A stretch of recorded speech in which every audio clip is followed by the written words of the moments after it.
You're listening to the Options Insider Radio Network, the home of the Options Podcast. For more quality options programs, visit theoptionsinsider.com or search for Options Insider Radio Network in your podcast provider of choice. Listeners can also access all of our programming through our mobile app available in the iTunes and Google Play stores. Select programs are also available via live stream at mixlr.com/options-insider. That's mixlr.com/options-insider. Don't forget to follow along with your favorite programs and submit your own questions for the hosts at twitter.com/options, stocktwits.com/options, facebook.com/theoptionsinsider, or via questions at theoptionsinsider.com.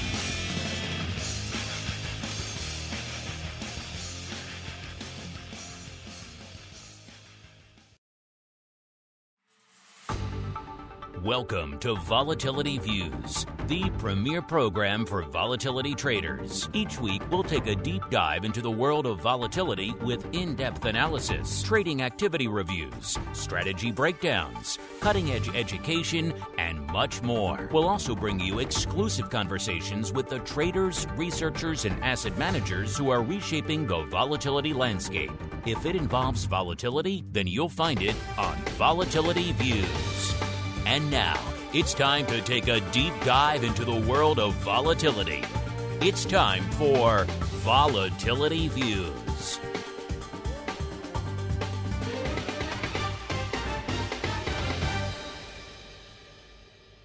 All right, everybody. That music means it is Friday. It is noon Central. It is 1 p.m. Eastern. You know what's cooking in the land of volatility?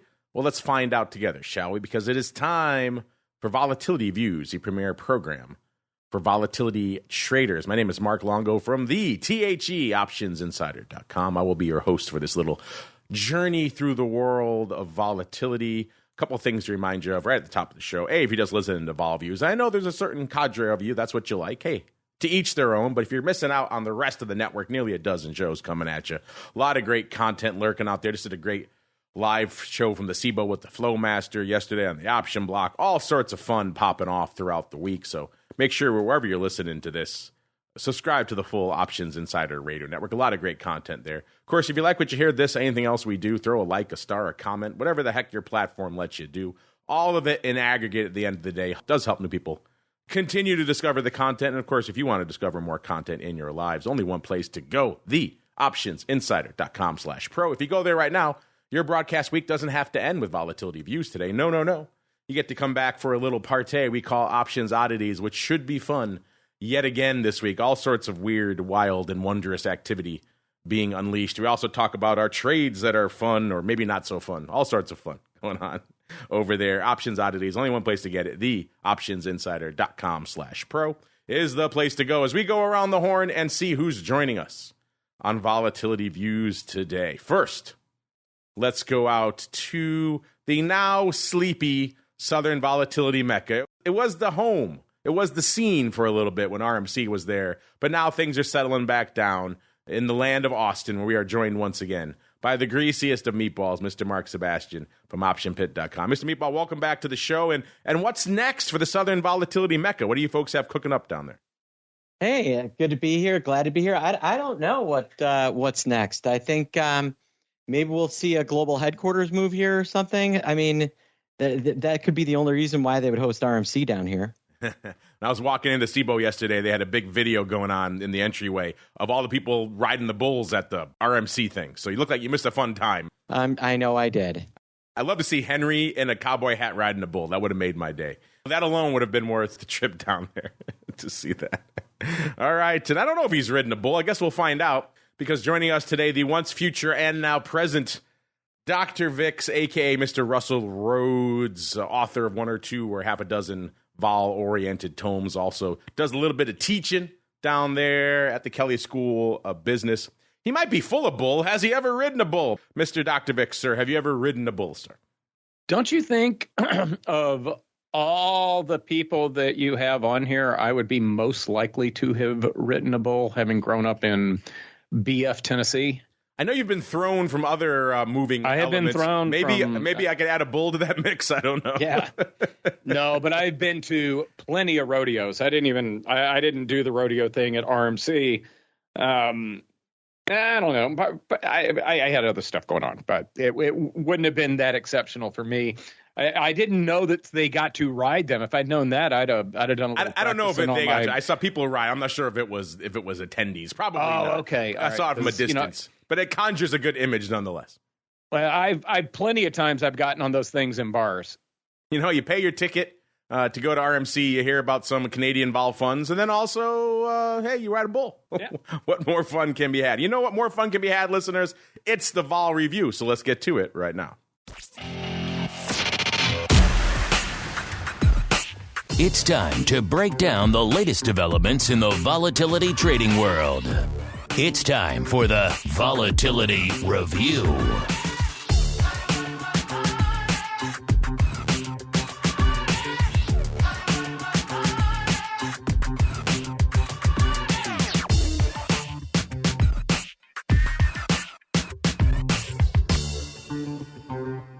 All right, everybody, let's get to it. Let's kick things off with the Volatility Review, the portion of the show where we break down what the heck is lighting up our tapes here today and indeed this week. And man, coming into the end of the week, they are making up for lost time. I guess they didn't like the fact that one day in the last 10 or so wasn't green, because they're putting the green back on the screen again today. S&P up about exactly 1% right now. They were threatening. They bounced right off of pretty much the 4,400 level to the upside, listeners. So they were trying to break it.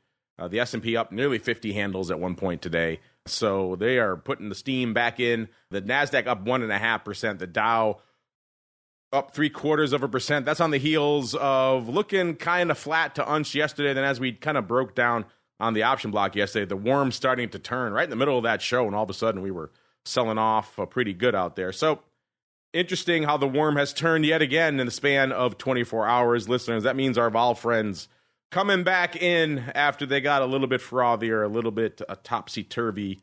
Looks like VIX topped out at about 15.5 this week. Kind of hit that level a couple of times. It flirted with it yesterday. Also was there briefly on Monday as well. That was kind of the high for the week. Right now we're at about a 14.5. That puts it down almost a full point, about 0.8 from where we were this time last week. VVIX, the vol itself, at about an 86. That puts it down a wee bit from where it was this time last week. So a lot to keep an eye on out there. Let's go around the horn. Let's start with our guest, the once and future Mr. Dr. VIX, also renowned bull rider extraordinaire. Mr. Rhoads, sir, what is catching your eye out there in the vol space this week? I just it's a lot of things are amazing to me right now, and we'll go through that over the hour.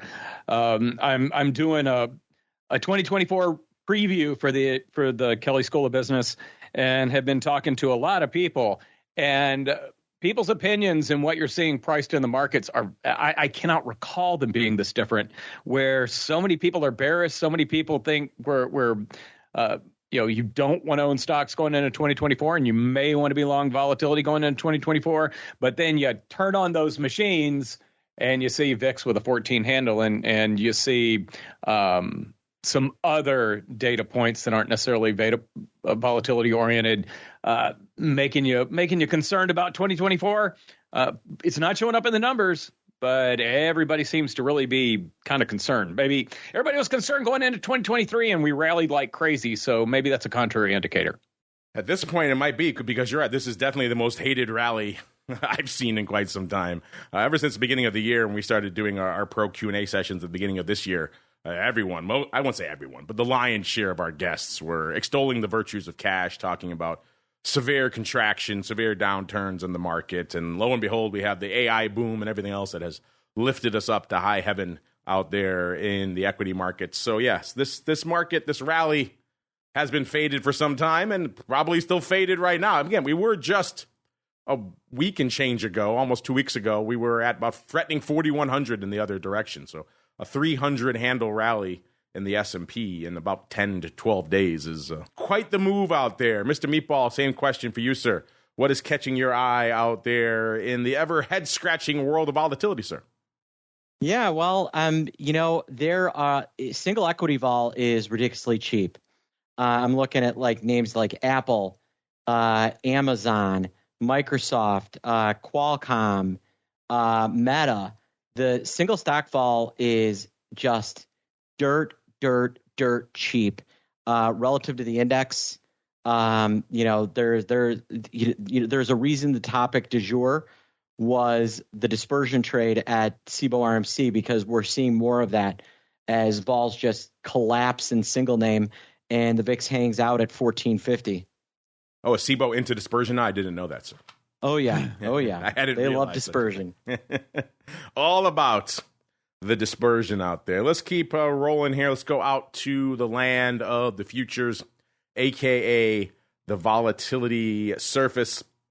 And as you might imagine, listeners, spoiler alert, the futures are down. I know that's going to come as a shock to all of you out there. But alas, a no 20 handle to be found yet again. Let's go all the way out to July. Yeah, no 20 handle yet again out there. We top out at about a 1965 in the July future. And that's about all she wrote. Everything else, obviously, looking a wee bit lighter out there. That no future coming into the start of the show down a little over a point, about 1.1 points from where it was this time last week. The D future down about exactly a point from where it was this time last week. So that front portion of the curve getting annihilated yet again. Other than that, we got a nice typical slope out there, looking maybe a little bit juicy as you get towards the end there. So maybe a little bit steep towards the latter portion. But we've been talking for a while, too, about seemed like they were pricing in a fair amount of juice going into the middle to end of Q1, start of Q2 next year. And I guess that's still modestly the case. End of Q1, March future at about an 18.25. April, you had about an 1860. So obviously they're pricing in more juice. But it is still interesting to watch. Not quite perhaps the dynamic inflection point that it was a couple of months ago, but still worthy of note, even if, again, everything is out there below a 20 handle right now. Will it remain that way, listeners? Who knows? But for now, that is the case. No logins on the show this week, listeners. Let's go around the horn. Let's go out again to Mr. Rhodes. Mr. Rhodes, sir, what's catching your eye out there in the land of the old VIX futures? Well, it's that the thing that makes me one of the few things that you can see in the markets that makes me agree with those that are bearish going into next year is just the curve does seem to continue to trend higher going farther out into 2024. Not a whole lot. And I might be grasping at straws and talking my book here. As I got asked a similar question yesterday, and I was about a short position I had, and I said, I think this weekend may involve some soul searching. But I do think, it looks like a normal shape, what we're kind of used to. DECE doesn't look like that much of a divot, which is interesting. DECE expires, I believe, the morning of our last Fed meeting. So if you're going to that might be another reason. Might be a great reason if you get a better opportunity than here to short DECE and go long January. Interesting. Get one last Fed meeting. Well, actually, you don't. It expires that day, you said, so you don't get the Fed meeting. And they better keep the effing door shut when they have that meeting. I don't know if you guys heard that or not. I have not, no. Oh, Powell dropped an F-bomb when he was being protested yesterday. Oh. It was being protested by climate people. And on a hot mic, he looked at one of the people who works for him and said, "Go shut the effing door," because they were in the hallway yelling in. Hey, my opinion of the guy just went up huge. I was going to say, I don't mind that too much. It shows he's not just a robot. He has a little bit of humanity to him at the end of the day, which, you hear the Fed speak. It's so much jargon. It's littered with just sometimes nonsense data. To hear him actually speak like a human being. Not the worst thing, I suppose. Mr. Meatball, same question for you, sir. What's catching your eye out there in the vol surface this week? Yeah, I look and December vol looks way too cheap relative to November and January. They're pricing in seasonality, but I always feel like there's a little December surprise. So, at only about $1.50 premium and a long cycle. December expires on the 20th. I'm a little interested in playing that December option. They look really, really. I mean, option vol is cheap, and the futures curve is just begging you to buy December, which means it's probably a terrible purchase. Yeah, when they're begging you to do it, they're not saying, "Hey, here's free money." But you're right. Sometimes there is a weird development, a weird surprise going on in December because things are usually thin at that time anyway. So even a modest bit of news can move things in some weird way. So sometimes December can give you more bang for your buck than you might assume from the seasonality on the chart out there. Let's keep on rolling. Let's see what we're getting out there in the land of the mothership VIX options this week, listeners. And if you thought today's rally was going to just light up the tape from a volatility options perspective, well, A, you haven't been listening to the show for very long. You should know better by now.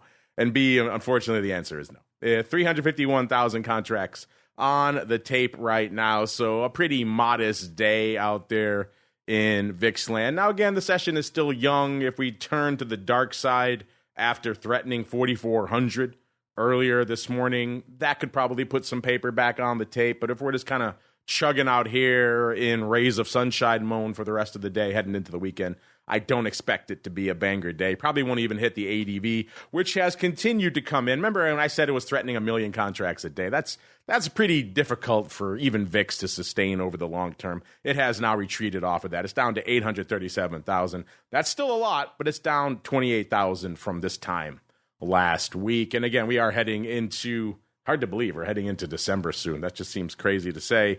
This year, in some ways, flying by out. This seems like we were just kicking off the year talking about our outlook for this mad year of 2023. Now here we are, winding into the tail end of it, listeners. But yeah, so heading into December, intriguing stuff potentially afoot. If you believe the meatball and looking at the futures curve out there. But let's look at the options. Let's see what's popping off out there. What are the size positions that are still open out there in VIX land right now? Cost you 203,000 contracts to break into the top 10 in VIX land right now, which, again, if you've been listening to the show for a while, that's actually a fair amount. That's decently heavy for VIX. It's usually, you can see it at $1.40, $1.50, $1.60. So 203, nothing to sneeze at. That gets us to the March 47 halves.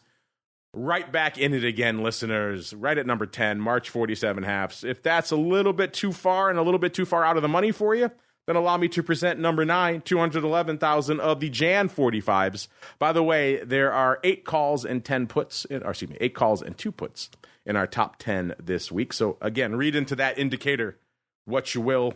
Number 8, 222,000 of the Nove 17s. The dare I say it, normal, level-headed Nove 17s. Then number 7, 227,000 of the D's 25s. A little bit more, shall we say, optimistic. Number 6, 234,000 of the D's 45s. So right back in it, listeners.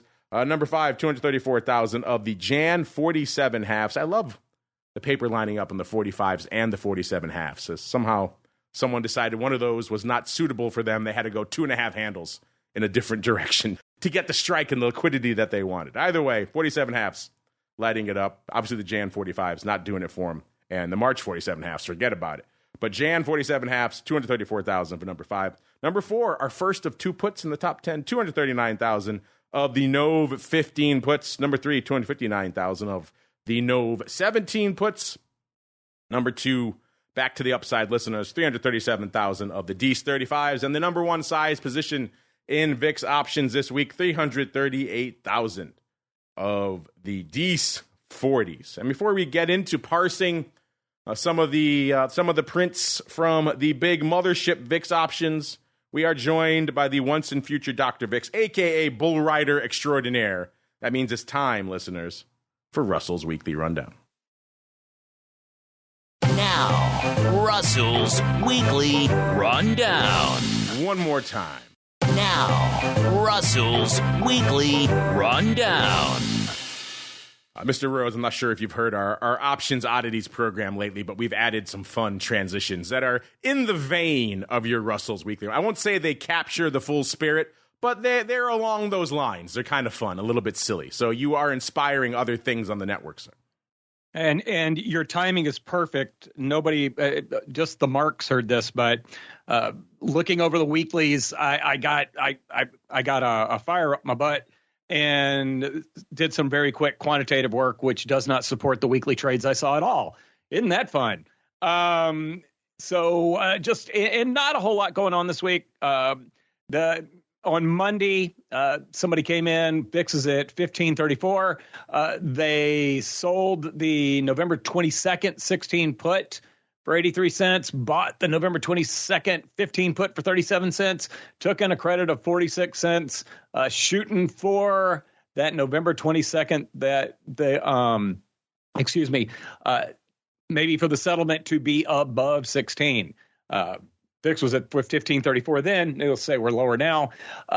Bearish trade on Monday, and a lot of a big portion of the weekly trades I saw were bearish on VIX, which I thought was interesting because VIX is already down to lower levels.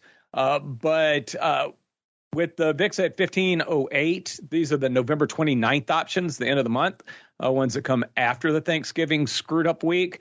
Somebody sold the November 29th 15 calls for 201, bought the November 29th 25 calls for 29 cents, got a credit of $1.72. That makes their break even $16.72. He could lose $8.28 if we get a volatility event in November. Switching over to Tuesday, thought this was a really interesting trade because it was an open that remained open through the settlement on Wednesday morning. Tuesday, I think very early in the day, almost first thing, somebody bought just under 2,000 of the November 8th 17 puts. The settlement the following day, they bought those for $2 each. The settlement the following day was $14.57. So it looks to me like they bought those options. They opened up a new position and made a 43-cent profit. Never in a million years would I do a trade like that. Why are you doing that for 2,000 contracts? That's what they did. And yeah, I'm not surprised. Just go to Vegas if you're going to do that right here. Just go to Vegas. Yeah. Maybe better odds. Yeah, when they did the trade, I believe that that VIX was a little bit under 15. So if VIX hadn't changed at all, it would have made money as well. And I've beaten that trade to death in my career, talking about it, et cetera. Again, I would never do it on a Tuesday for a Wednesday settlement. At least in Vegas, they give you free drinks with the trade, right? So there you go. I wouldn't even. I thought a lot about this one. I said, Russell, because, there's two of me now. I was like, Russell, how much of a difference would you want? Like, how low would you want VIX relative to the break even to do a trade like this? And I think about $1.50, maybe, just because overnight can be such a nightmare. And I would feel good about that. But it was only like a nickel of VIX was at $14.95 and they bought the 17 puts for $2. So we're only talking about a nickel of edge, or if you even want to call that edge. I wouldn't do that trade. There's not many universal pieces of advice that we can give on this network that are kind of blanket. One of the ones I feel pretty confident in is just avoid the hell out of VIX settlement whenever possible. There is no reason to ride that barrel over the falls if you don't have to. Literally no reason at all. And I did a big thing for the European Volatility Index earlier this week, and everybody agreed with that about V stocks as well. So that is a world consensus. But of course, my buddy Ed Thorpe says, look where other people are not looking when you want to make money. So maybe somebody's taking that to heart. But I sure would never have done that. Nobody else is looking there, I guarantee. Yeah, nobody else is looking there. You like that? All right, moving to Wednesday. Wednesday, still looking at November 22nd, again, which is the day before Thanksgiving, which led to my little quant work. Somebody sold about 800 of the November 22nd 20 calls. Between 25 and 26 cents in a bunch of lots. It looks to me like they've been working into this and just chipping away because the open interest has been edging higher day by day. In fact, on Thursday, they sold a few more around 30 cents. And I'm just going to make an assumption because it's a weekly and it's a strike and everything seems to be trading in like 100 lots over and over again, that it's probably the same person. But they are, and VIX was anywhere between 1440 and 1476 when they sold these calls. With the VIX moving higher yesterday, they like I said, they added to the position. Somebody else sold about 2,500 of the November 22nd, 23 calls at 14 cents each. That occurred on Thursday. And then today, and I did make a mistake. I said that December expiration was the 13th. It's the 20th, as Mark Sebastian pointed out when he was talking. The reason I had 13th on the mind is the trade from today that I thought was a bit interesting. Somebody bought 100 of the December 13th, 25 calls at 40 cents each. That is FOMC day, but do keep in mind that the FOMC comes out in the afternoon and VIX options expire on the open. And VIX was around 1444 at that time. Now, I cherry pick the trades that I talk about here, but there are a lot of bearish trades going into that, using that November 22nd expiration. So what I did was we've had weekly expiration since 2015, which means we have 8 expirations on the Wednesday before Thanksgiving. And I just took a look at what VIX had done in November, between November 1st and what the settlement before Thanksgiving looked like. The Friday before that settlement, because if I'm going to trade something in the settlement, I like to do it the Friday before. And then also just the night before. Where did we close the night before the settlement before Thanksgiving, and where did we close on the Thanksgiving settlement? 3 out of 8 times we've been down since the first day of November. 3 out of 8 times the settlement's been lower than where it was the Friday before settlement. 2 out of 8 times the settlement was lower than where it closed the day before. So there ain't no pattern. I thought maybe somebody had picked up on we've got that Marty Kearney used to do the Thanksgiving, Christmas, New Year's spread, which would play around with the seasonalities. And with all those trades, I was like, maybe somebody found something there. If somebody's out there and they thought they found something there, go check your numbers. Don't you love it when you think you're on to the next cool thing and then the data says, nope. It's just more crap. Go to Vegas, get your free drinks, and don't trade through VIX settlement. You still flummoxed me with that first trade there, Mr. Rhodes. I'm sorry. I include those crappy trades. Because there's just as much to be learned from stupid stuff we see in the market, and probably more. Let's learn from other people's mistakes, and they don't cost us money. What's more foolish, doing that VIX trade or me taking the Bears to cover the spread last night against Carolina? Because, spoiler, they didn't do that either, even though they did. No. Those are both stupid trades. You should not do either of them, listeners. But I was feeling it. I was at the Bears game last night. I thought, what the heck? Let's support the hometown crowd. They can cover 3.5 points, clearly. And no, the answer is no, they cannot.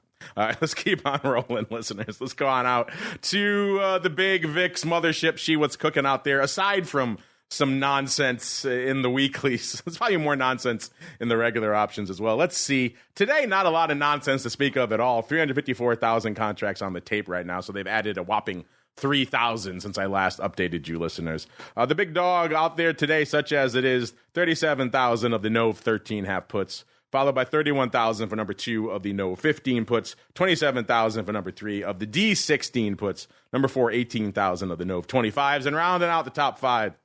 On a pretty anemic Friday, listener, 17,000 of the NOV 14 puts. So 4 for 5 in the top 5 today on the put side. Go figure. Yesterday, a little bit more paper to speak of. Not a heck of a lot. 528,000. I think you're starting to see why the ADV is coming in, listeners. 528,000 on Tuesday. The big dog, such as it was, about 53,000 of the D's 14 puts. Followed by number 2, almost 50K of the NOV 17 calls. So some calls sneaking in there. Number 3, 32,000 of the NOV 16 puts. Number 4, 27,000 of the November 20 calls. And rounding out the top 5 yesterday, 24,000 of the NOV 14 puts. Rolling on to Wednesday, similar paper, similar size, 554,000 contracts on the tape. The big dog, though, going out to February this time, 64,000 of the Feb 30s. Followed by number 2, 27,000 of the NOV 15 puts. Number 3, 19,000 of the January 18 calls. Number 4, 18,000 as well of the Jan 21s. Looks like a bit of a maybe Jan vertical. Jan 1821. You like that one, listeners? And then rounding out the top 5 on Wednesday, listeners, 16, almost 17,000 of the D's 16 puts. Tuesday, 677,000 contracts. So a little bit more paper. Again, still under the ADV out there. The big dog on Tuesday, 57,000 of the NOV 15 puts. Followed by number 2, 43,000 of the no 14 puts. Number 3, 26,000 of the D 15 puts. Number 4, 25,000 of the D 16 puts. And rounding out the top 5, 25,000 of the January 25 calls. Monday, the banger day of the week, such as it was, 753,000. Again, not even hitting the ADV on the most active day of the week. The big dog on Monday, 43,000 of the no 15 puts, followed by number 2, 39,000 of the November 16 puts. Number 3, 37,000 of the Jan 20s. Number 4, 31,000 of the Jan 20 puts. So 20 strike getting some action out there on Monday. And number 5, almost 31,000 of the DS 19s. Mr. Meatball, kind of a quiet week on the vol front, at least from a volume perspective. We did have a little bit of movement out there in VIX land, but it wasn't commensurate with a lot of paper to back it up this week. That said, sir, anything catching your eye out there in the big VIX mothership? B, do you like that weekly trade through the settlement? I'm guessing no. And C, did you too have the Bears to cover the spread last night, sir? A 3-parter. No, I would never take the Bears to cover the spread. In fact, and for my fantasy league, I started Bryce Young as a hedge.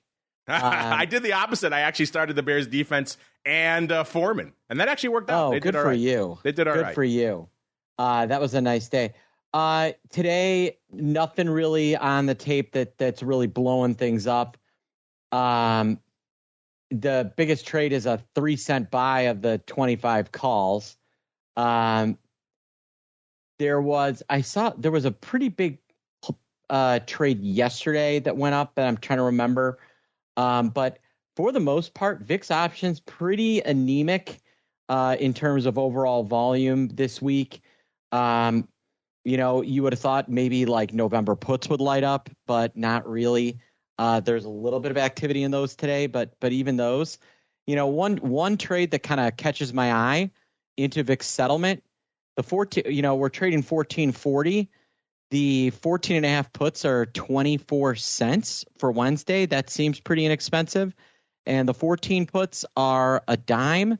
Both of those seem like there's a little bit of value there that I could make a little money on being potentially if we get some continued low vol early next week, which the market seems to be predicting. Are you teasing our audience with some dime puts again, sir? They're suckers for that. They're gonna. Oh, they love them. They're gonna want a piece of those. They love them. Can't get enough of them. Speaking of some fun value trades, since there isn't a lot of VIX paper to talk about this week, you mentioned Bryce Young. One trade that did put a smile on my face. I put trade in air quotes, listeners. Going into that game, the over-under on Bryce Young rushing was 9.5 yards. So, yeah, I took that. He got that in, the first play. So that put a smile on my face, even if the Bears could not cover the spread. Sometimes there are those gifts out there, the low-hanging fruit, listeners. They're just handing out for you to take. And so I thought, if the football gods are going to give me that, I might as well take that one. It makes up for some of the other things the football gods take away. Let's keep on rolling out there. Listen, let's go out to the land of the ever-popular vol ETPs. Let's start in inverse land. SVIX, when we kicked off the show, was right around 30 and about a third. It puts it up nearly 2 points, about 1.85, and it is almost literally unched right now as well, a little over halfway through the show, so not a lot going on out there. But again, north of the 30 handle.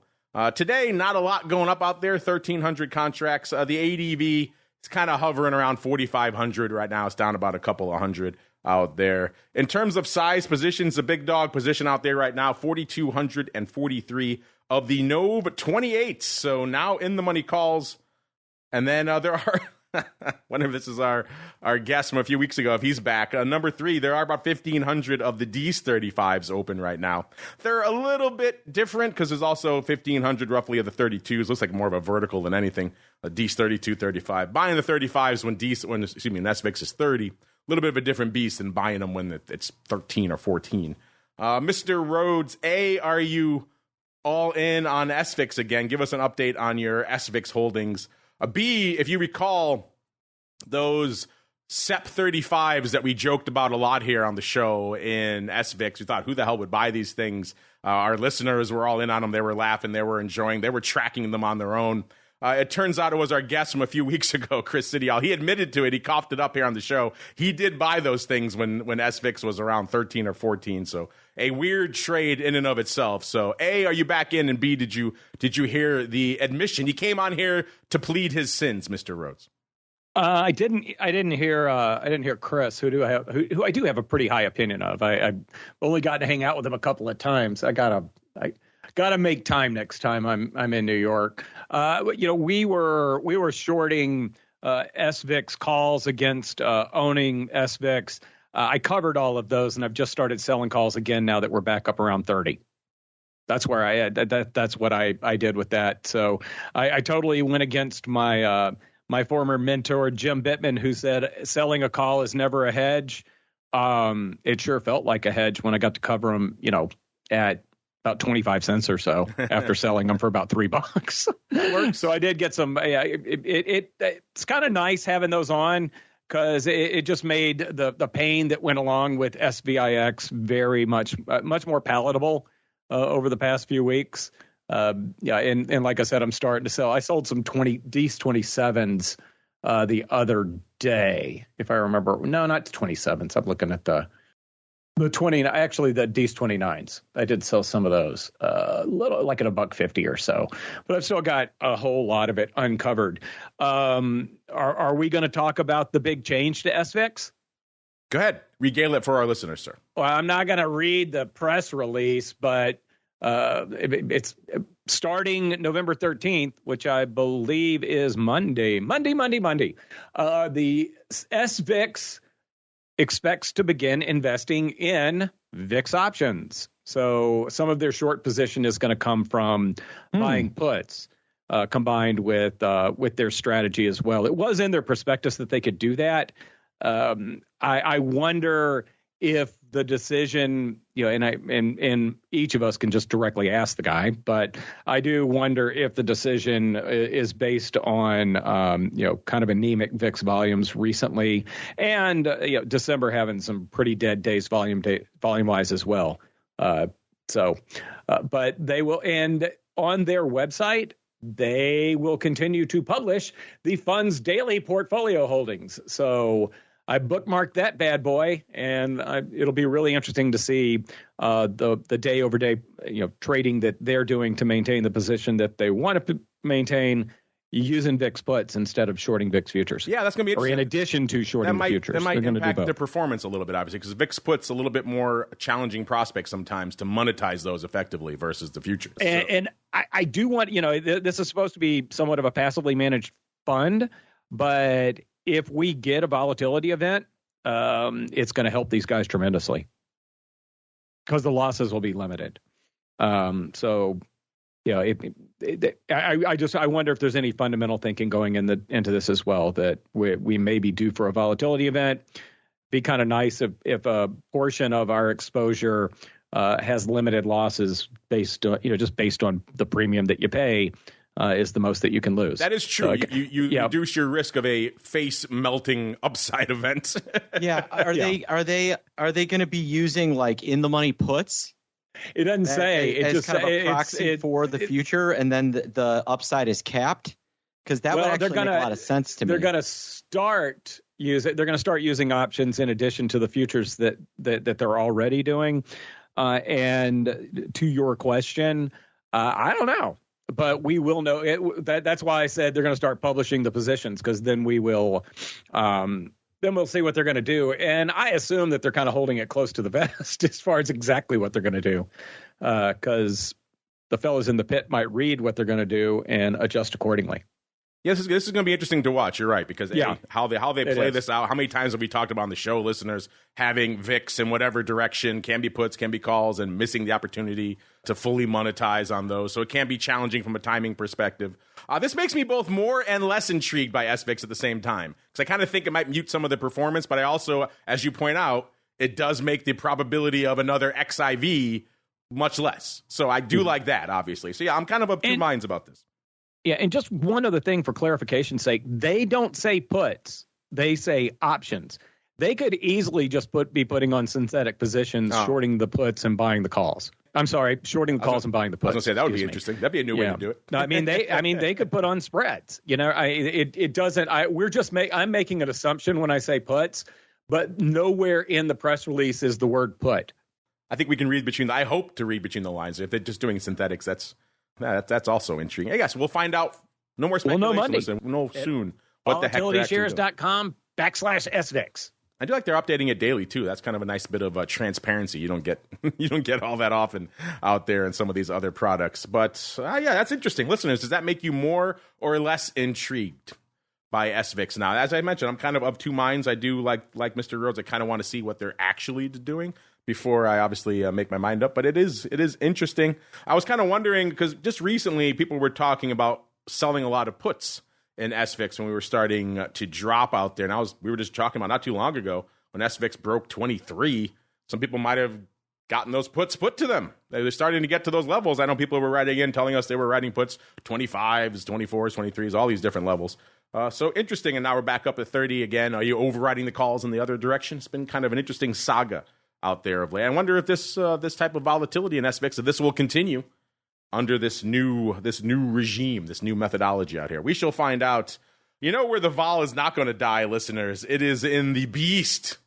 That is UVIX. Actually, a relatively modest week, all things considered. It's only down 3.6 points from where it was this time last week. We already regaled on the show last week the difficulty of capturing all of that downside. Man, that was, if you were in there, and I know some of you wrote in saying you listened to vol views, or a lot of on the pro side listened to oddities. We went into more depth on UVIX puts there. And a lot of you said when things got crazy, hey, more power to you. At the moment when I didn't close the short legs of my fly, a lot of you went in and bought the 25s and other puts for flyers, a dime, 15 cents, all the kind of stuff. So as some of you wrote in and say, Christmas came early for you folks. So A, you're welcome. B, well done for you buying that stuff when I didn't buy back my short legs. So I should know better. That's on me.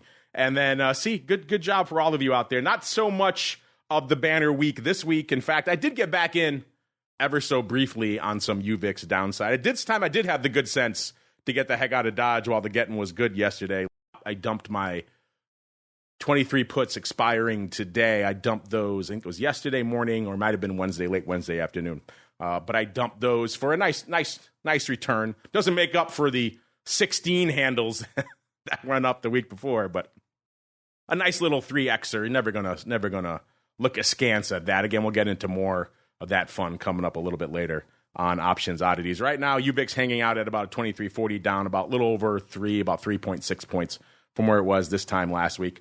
Looking decently active out there today, about 8,000 contracts on the tape today. So it does seem like it's going to hit its ADV, which is at about a little over 9,000 right now. That's actually down almost 2,000 on the week. So vol products pretty much across the board seem to be taking a volume hit over the past week out there. In terms of top positions, what's open for size out there in UVIX right now?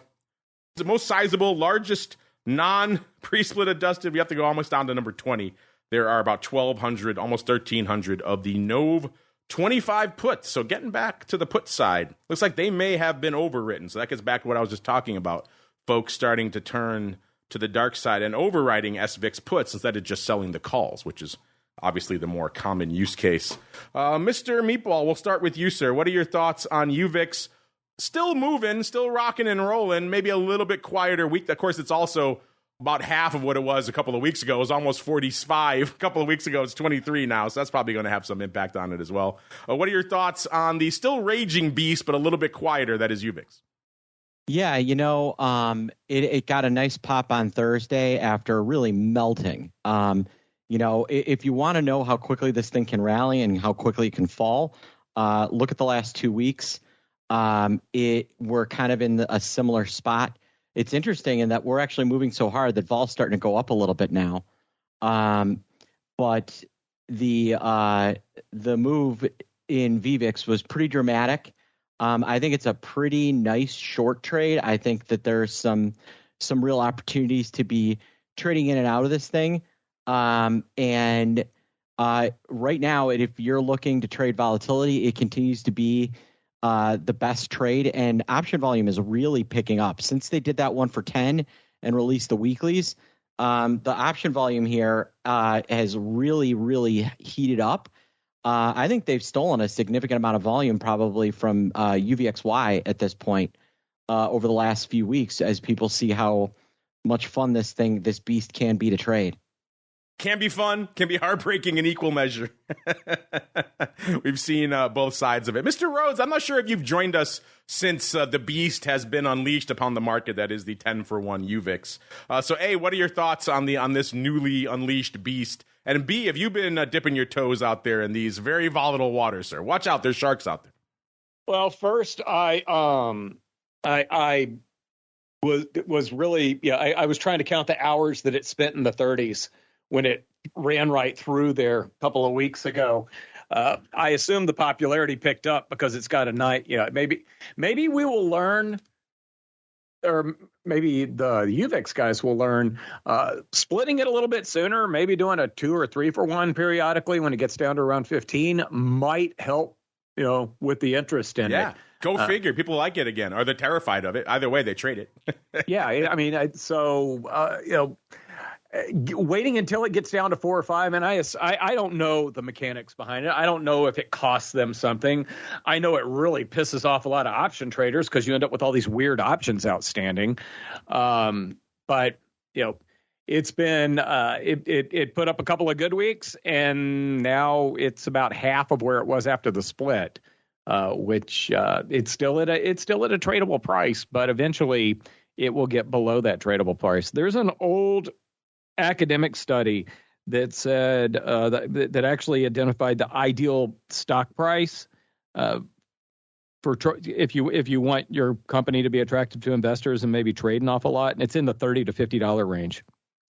So maybe reverse splitting to get yourself above 50 wouldn't be the worst idea the next time around. Yeah, especially if your product is primarily geared around erosion. For the option side, at least. You want to have some juicy downside. Of course, I did say, too, when UVIX was threatening a 45, I did say maybe we should be careful what we wish for. I don't know if the world is ready for a 40-handle UVIX for too long. That is a monstrosity. Luckily, the market can correct that very quickly. It's out of a 40-handle in the span of a day or two. It was moving 7 handles at a clip at that point. So, yes, quite the wild beast. Have you dipped your toes in those waters, listeners? Again, I know a lot of you have. Especially playing to the downside. So, yeah, a lot of you probably going to have a nice little Christmas or Hanukkah, whatever the heck you celebrate. Festivus, whatever your holiday festival of choice is. A lot of you are going to have a better one, courtesy of a little bit of UVIX and maybe a little bit of listening to vol views and options oddities out there as well. You mentioned UVXY, Mr. Meatball. I don't want to spend a ton of time on this, but it's still putting up numbers. UVXY 1240 right now, down about 1.4, almost 1.5 from this time last week. 90,000 contracts changing hands in UVXY today, and the ADV is 153,000. So, yeah, you're talking 15x what we have going up in UVIX. In fact, we did a poll a couple of weeks ago. I think it was when Jim Carroll joined us on our Pro Q&A. And along those lines, we asked the folks their favorite vol ETP to trade. And UVXY took it with a landslide, and it surprises me because, like you, Mr. Meatball, I don't really see the use case for UVXY when UVIX exists, unless you're just in that category. I mean, I've been joking that it is a wild beast. Unless you're in that category that, it's just too wild for you, which I could see an argument for, especially when it's at a 45 handle moving 7 points a day. But maybe UVXY gives you a little bit of a flavor without as much risk of just getting run over in the wrong direction. I don't know, Mr. Meatball, do you see a use case? I think it's just force of habit. Yep. I think it's just force of habit. People don't know. They're not as educated. I've talked to some active traders. They're talking about how they watch UVXY. I kind of laid out why, what are the better things to trade for them, and they had not heard of it. And these were some pretty active guys. So I think it's still an education and an information issue more than it is a actual preference. Nobody in their right mind, even at $45, nobody would rather trade a 1.5 product over a 2x. It's ludicrous unless the price itself is your issue. But I think it's just an information issue. Just had our producers put up a flash poll very quickly, only going to last for, a little bit, the run of the show a little bit longer. Do you still trade UVXY with UVIX in the market? Just very simple yes or no. Given your previous poll results, I expect the answer to be an overwhelming yes, and certainly looking at the volume numbers, that should be the case. It's hard to do this in a 4-question, 4-response Twitter poll, but if you're still trading UVXY, I'm just curious. Send it in to us. Why? I'm not going to make fun of you. Why would we? Yeah, I'm sure you have a great reason, or maybe it is you just don't want UVIX. Maybe you're listening to this show, so you must know UVIX exists. It's just a strange thing. You have one thing that does what the other one does, but better and more. And for whatever reason, people are flocking to the neutered version. I don't get it. So VXX at a 20 even when we kicked off the show. Still flirting around those levels, listeners. Let's see. Let's pull it up really quickly here as we're coming into the end of the show. Yeah, about 20 still. So it hasn't really moved much on the show. Volume-wise, looking pretty anemic as well. Only 35,000 contracts on the tape. Got a long way to go to hit its ADV of 95,000 contracts. And that in and of itself is down about 4,000 on the week. So this past week, kind of light across the board for all the volatility products. The number one size position out there in VXX right now, about 35,000 of the D's 15 puts.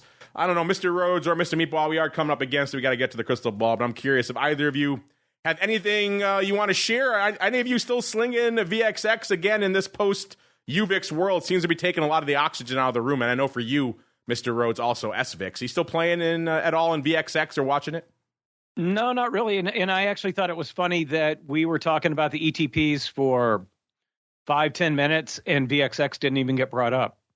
Yeah, came in at the end. I mean, when you're talking about the options, it did, but it's when we started discussing, we totally, and that's not the way it used to be. It used to be VXX was the one we all started to talk about, and then we would work our way in another direction. I don't know what that says for the long-term viability of it. I do want to defend the UVXY people for 15 seconds here. And I just know this from having worked at the exchange. We've got a whole ton of PM settled SPX options, but the third variety AM settled are still there. And that is, if you've got people that have a systematic approach or it's something that they've been using successfully for some time, you don't want to F with it. You just don't. I'm channeling my Jerome Powell again. There's extra risk in changing things around. And what's the extra upside? Poll just went live. A lot of people are already flocking into it. And they agree with you. 55% are saying yes right now. They still trade UVXY, 44.4% for no. Wow. Okay. I need to have. I'm not saying I would trade it anymore. I trade. I do the other one. Those people are idiots. I understand the other side argument. I do, just because I've heard it I've heard it in recent new product decisions as well outside the U.S. So I get it. I don't necessarily agree with it, but I fully understand the risk reward about changing your process when your process is working very good. Or very well. Goodness. Maybe inertia just is the answer. We need to have a way to ask that question on Twitter where you could fill in your why with a little bit more detail, because I would like to know more on the why side. Meanwhile, the listeners, it's time for us to all discover what we have on our crystal balls, because it is time for the crystal ball. It's time to peer into the future and reveal what the volatility gods hold in store. It's time to look into the crystal ball. All right, we put out the UVXY bat signal, and apparently Mr. VIXologist saw it because he's all over there. He loves UVX. I'll have to ask him why he still slings UVXY. He's probably one of the reasons why this poll is tilting yes in its favor. He's skewing it. But I don't know, listeners, if you are still in the UVXY, I'm just curious. What is your reasoning? Is it just inertia? That's what you're used to. It's what you're comfortable with. You know how it performs. I could see it. Maybe you have a workflow built around it already. I'm just curious. It is fascinating to me the way these products ebb and flow out there. Because right now it's even going higher. 2/3 are saying yes. So Jim is on it. He's bringing all of his UVXY converts to the party as well. Speaking of parties, really quickly, our question of the week right now, very germane to this show. We're saying everyone is obsessed with zero-day options right now, but how are you actually using them in your trading? We gave you 4 choices: income or premium harvesting, short-term hedging, short-term specs, or I don't trade zero DTE. And once again, maybe surprising to some newer listeners, I kind of expected this. 44% saying they don't trade 0 DTE, followed by about 30, almost 31% for income premium harvesting. I kind of expected that one to take it, but I thought I don't trade them would be might be contending for number 1, and it is. Number 3, we have short-term speculation, bringing up the rear, the purpose for which you could argue they were intended, short-term hedging. No joy there, listeners. So intriguing stuff. That one goes, like, a couple hours left on that one. So if you're listening to the podcast, probably too late on that one, which is why you got to be following us at Options on Twitter throughout the week as we get into our crystal ball, listeners. And let's see, coming into the end of the show, ooh, Mr. Rock Lobster.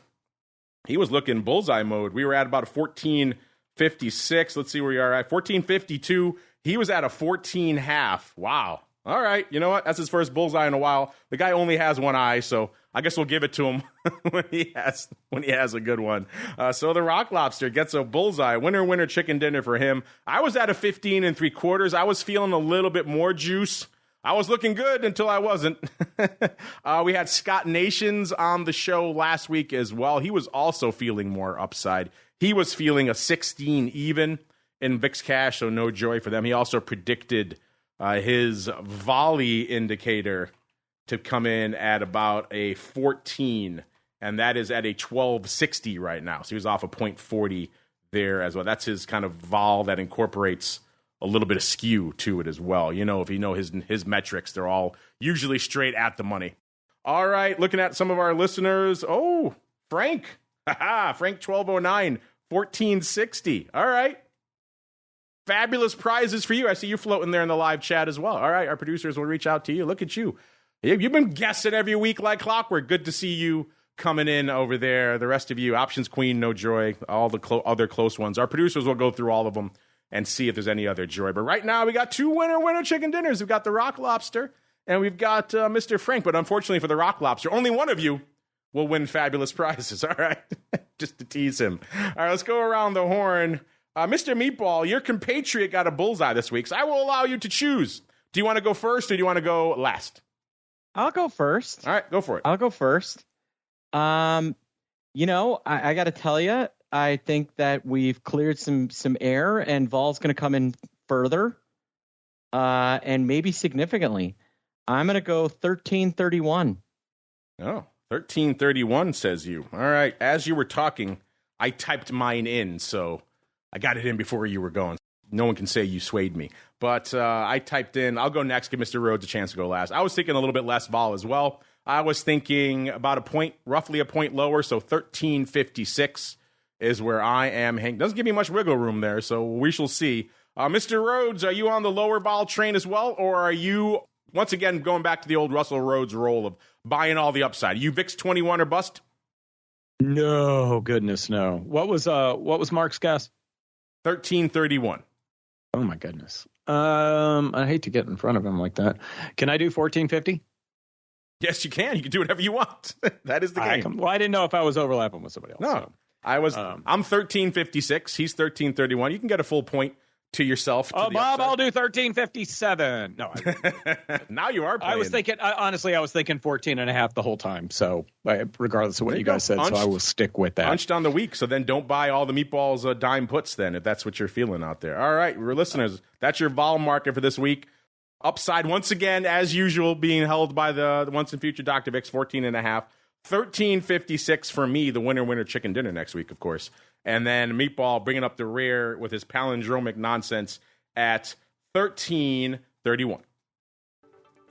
All right, listeners, that is going to do it for ye old volatility view. Let's do a quick check-in at our now heavily manipulated VIX poll. It's evened out a little bit. 55% of you, though, still choosing yes. You do still trade UVXY. 45% saying no. We'll tell you what. We'll extend it. We'll let it go for a full day, full 24 hours. So if you're listening to the podcast, you too can vote as well. So get in there. But right now, flurry of early voting, it is still biased towards yes. All right, Mr. Rhodes, sir, if folks are intrigued, they want to check out all of your pearls of wisdom, your analysis, your nuggets in between episodes of Vol Views, where should they go? What should they do? Follow me on Twitter. Anything I do, I put up on Twitter. I have a Substack where I do a weekend review and then do a weekly preview as well. I'm going to talk a little bit more about those numbers I was running around Thanksgiving even though they don't tell a whole lot. But sometimes it's good to know those things. And then finally, you're going to need to have me back, not next week, but in a week or two. I got myself into the Quant Minds International Conference, which is the names of the people presenting this thing. It's like a bunch of textbook publishers. I'll be spending like a whole day with John Hull learning about machine learning, language, and derivatives. But there are practitioners at this thing as well. So that's where I'm going to be next week. I'll be in London next week. There you go. I got a whole free day. If anybody wants to hang out and talk volatility, I'm more than happy to. You are now one of our international men on the scene at all the different conferences, sir. So when there's a vol event, Russell Rhoads will be there, and he shall report on it. Everybody lets you do stuff. There you go. Check him out in the meantime. You know where to find him on Twitter at Russell, 2 S's, 2 L's, Rhoads, RHOADS, all one word on the old Twitter out there. And then we've got Mr. Meatball, sir. Where should folks go if they want more meatball goodness in their lives? Go to optionpit.com. I'm putting out great content on the Trader's Edge just about every single day. Worth the time, worth the effort. You'll be glad you did it. There you go. Check them out. So see the guests coming in fast and furious in our live chat. Our winner for this week, Mr. Frank 1209, he says 13 and a quarter for next week. So he's feeling a little bit of dark side as well. Is he the new options queen? Or is options queen the new options queen? Or maybe option god or all the rest? All flying fast. And maybe it's Nichols. Maybe it's you. You haven't won in a while, Mr. Nichols. All of you out there, get your guesses in. If you're listening after the fact, get your guesses in today. Podcast release day. It's the only fair way to do it. And then if you are within a tenth of a point like the rest of us, you all got to hit that same bullseye at the end of the day. If you're within a tenth of a point, you too can win fabulous prizes. Unfortunately, that is going to do it for us on the on-demand side this week. Hope you had a great trading week out there. Hope you're one of the many who pocketed some nice UVIX downside. Use it for whatever you like, whatever floats your boat out there. Maybe you want to join us in a little bit for options oddities. You don't want your broadcast week to end, in which case head on over to theoptionsinsider.com/pro. We will get much more into the UVIX saga, probably some Oatly fun, all sorts of fun going up there. Lots of unusual trades. All the goodness over there. Theoptionsinsider.com/pro is the place to go to get past the bouncer for all that fun. Then we're all back again on Monday for a little bit of the old OB with our friends from Tasty. Should be joining us for that one. All the way through to next Friday, another episode of Volatility Views. Stay safe out there, everybody. You're listening to the Options Insider Radio Network, the home of the Options Podcast. For more quality options programs, visit theoptionsinsider.com or search for Options Insider Radio Network in your podcast provider of choice. Listeners can also access all of our programming through our mobile app available in the iTunes and Google Play stores. Select programs are also available via live stream at mixlr.com/options-insider. That's mixlr.com/options-insider. Don't forget to follow along with your favorite programs and submit your own questions for the hosts at twitter.com/options, stocktwits.com/options, facebook.com/theoptionsinsider, or via questions at theoptionsinsider.com.